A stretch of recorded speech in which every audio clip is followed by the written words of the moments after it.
Class 12 की विज्ञान शुरू करने वाले हैं, फिजिक्स।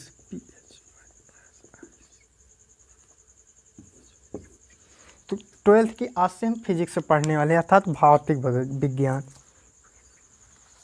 तो आइए देखिए, जो 12th की फिजिक्स है, भौतिक विज्ञान है, उसकी जो शुरुआत हुई है वो विद्युत से हुई है। कहाँ से हुई है? विद्युत से। इंग्लिश में कहते हैं इलेक्ट्रिसिटी। इलेक्ट्रिसिटी यानी जो फिजिक्स की शुरुआत हुई है, भौतिक विज्ञान की शुरुआत हुई है 12 की, वो विद्युत से हुई है, जिसको इंग्लिश में कहते हैं इलेक्ट्रिसिटी। ये जो इलेक्ट्रिसिटी है ये दो भागों में बटा हुआ है, ये दो पार्टों में डिवाइड है। कौन कौन सा है? तो ये दो भागों में बटा हुआ है। पहला है स्थिर वैद्युत की,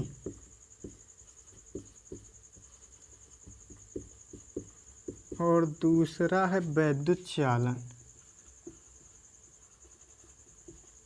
वैद्युत चालन स्थिर वैद्युत की, अर्थात इंग्लिश में कहते हैं इलेक्ट्रोस्टैटिक्स। Electrostatics, electric current.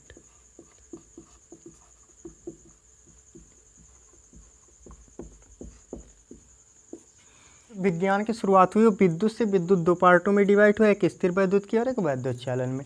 अब स्थिर वैद्युत की किसे कहते हैं? तो भौतिक विज्ञान की वह शाखा, स्थिर का मतलब होता है रुका हुआ। स्थिर का मतलब रुका हुआ, यानी आवेश को लाना है और रोक देना है, एक जगह पर स्थिर कर देना है, न इधर ले जाना है, न इधर ले जाना है, न इधर ले जाना है, न इधर। आवेश को रख के स्थिर कर देना। स्थिर का मतलब रोक देना किसे कहते हैं? तो भौतिक विज्ञान की वह शाखा जिसके अंतर्गत रुके हुए आवेश की, स्थिर आवेश का अध्ययन किया जाए, स्थिर वैद्युत की कहलाती है। और इलेक्ट्रिक करंट का मतलब होता है प्रवाह। तो भौतिक विज्ञान की वह शाखा जिसके अंतर्गत दौड़ते हुए, चलते हुए आवेश या प्रवाहित आवेश का अध्ययन किया जाए, वैद्युत चालन कहलाता है। ये जो स्थिर वैद्युत की है, इलेक्ट्रोस्टैटिक है, ये भी दो पार्टों में डिवाइड है। कौन कौन सा? वैद्युत आवेश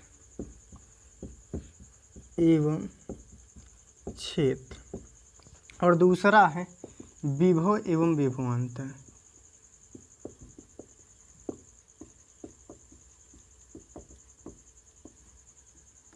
तो पहला है वैद्युत आवेश एवं क्षेत्र, दूसरा है विभव एवं विभवांतर। जो हमको पढ़ना है वो वैद्युत आवेश एवं, इसको इंग्लिश में कहते हैं इलेक्ट्रिकल चार्ज।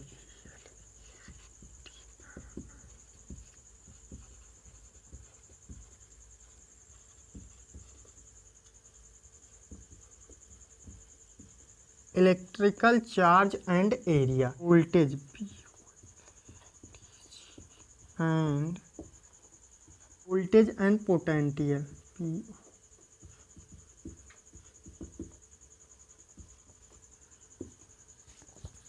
अर्थात स्थिर वैद्युत की है जो वो दो पार्टों में डिवाइड है, एक वैद्युत आवेश एवं क्षेत्र में, एक विभव एवं विभवांतर।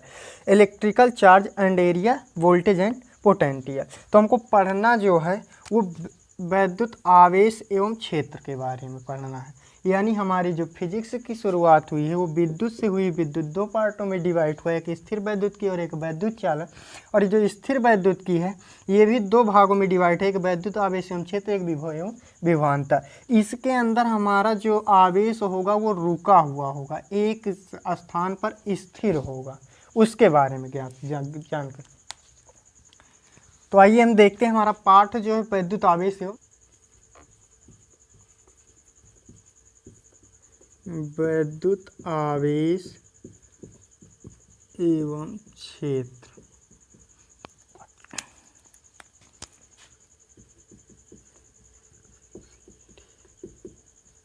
Electrical charge and area. तो हमको पढ़ना है वैद्युत आवेश एवं क्षेत्र, अर्थात इलेक्ट्रिकल चार्ज एंड एरिया के बारे में। तो सबसे पहले जो हमको पढ़ना है वैद्युत आवेश के बारे में पढ़ना है। किसके बारे में पढ़ना है? वैद्युत आवेश के बारे में पढ़ना है, अर्थात इलेक्ट्रिकल चार्ज के बारे में पढ़ना है। आवेश अर्थात इलेक्ट्रिकल चार्ज। अर्थात आज से लगभग 2500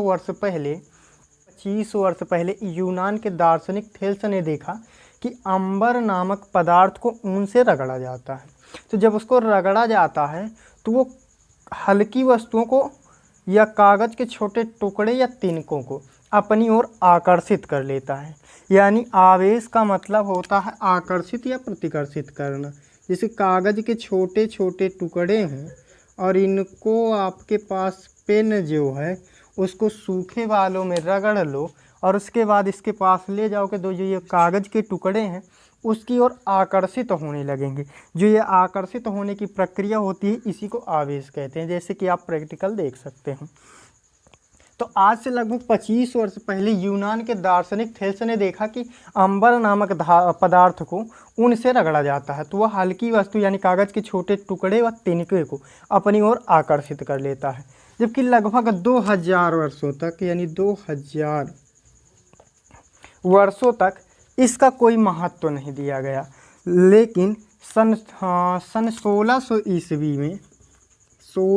ईस्वी में इंग्लैंड के डॉक्टर गिलबर्ट ने प्रयोगों द्वारा बताया। अंबर ही नहीं बल्कि अंबर की भांति कई ऐसे पदार्थ है, गंधक है, लाख है इत्यादि वस्तुओं को रगड़े जाने पर आकर्षित करने का गुण उत्पन्न हो जाता है। अगर हम ध्यान से देखें तो इन वस्तुओं को क्या किया जा रहा है, रगड़ा जा रहा है। अर्थात वस्तुओं में जो ये गुण उत्पन्न हो रहा है ये घर्षण के कारण उत्पन्न हो रहा है। तो घर्षण के कारण उत्पन्न हो रहा है, घर्षण के कारण उत्पन्न हो रहा है। और इस गुण को जो वस्तु या पदार्थ प्राप्त कर लेता है वो विद्युतमय हो जाता है, अर्थात इलेक्ट्रिक फील्ड हो जाता है। तो आवेश का मतलब क्या हुआ, जिससे कागज़ के छोटे छोटे टुकड़े हों और इनको पेन के पास, पेन आपके पास हो या कंघी, उनको सूखे बालों में रगड़ दो और इनके पास ले जाओ तो ये उनको आकर्षित करना शुरू कर देंगे। यही है आवेश। अर्थात हम कह सकते हैं आवेश जो हमारा होता है, आवेश जो होता है करता क्या है, विद्युत क्षेत्र एवं चुंबकीय क्षेत्र।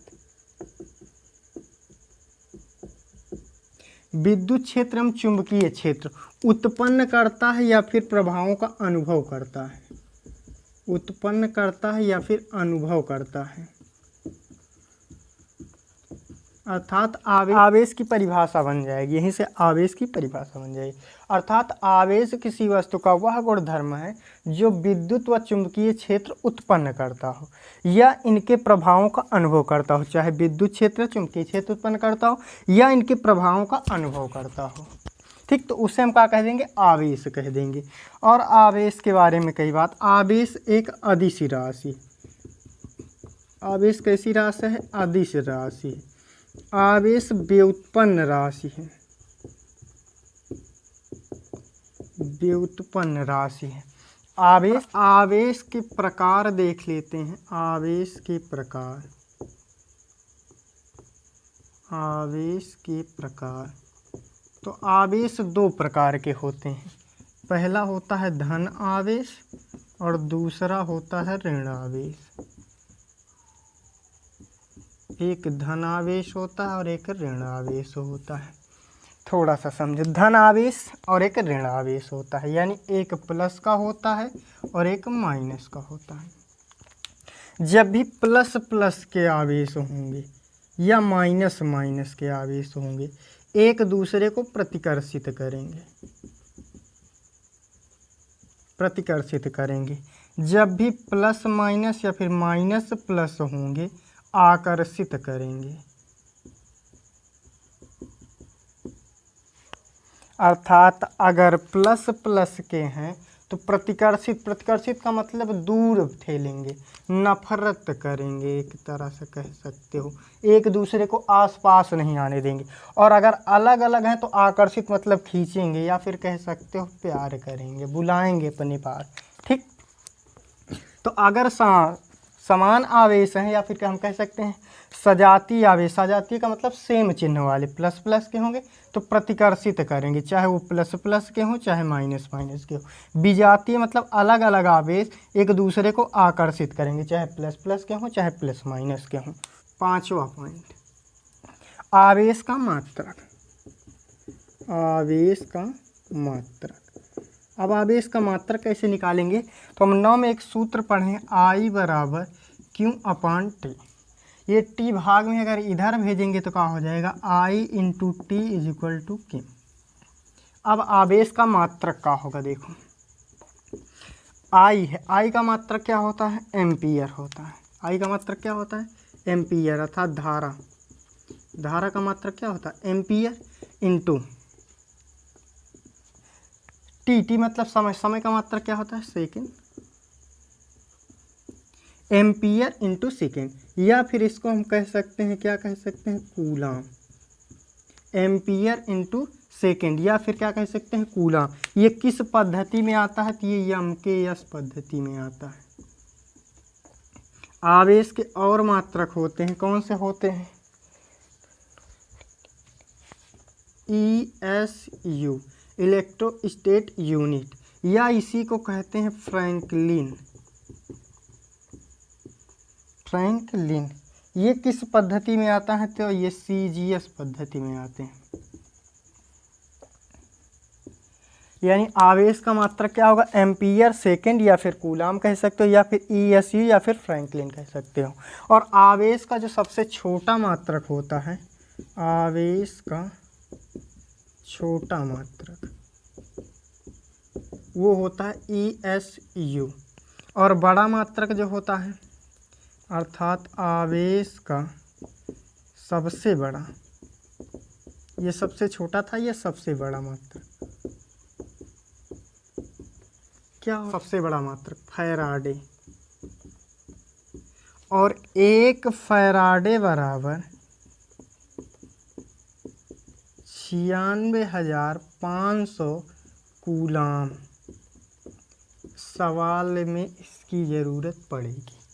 यानी आवेश का जो मात्रक होता है वो एम्पियर इंटू सेकेंड होता है, या फिर हम कूलाम कह सकते हैं। ये किस पद्धति में आता है, तो एमकेएस पद्धति में आता है।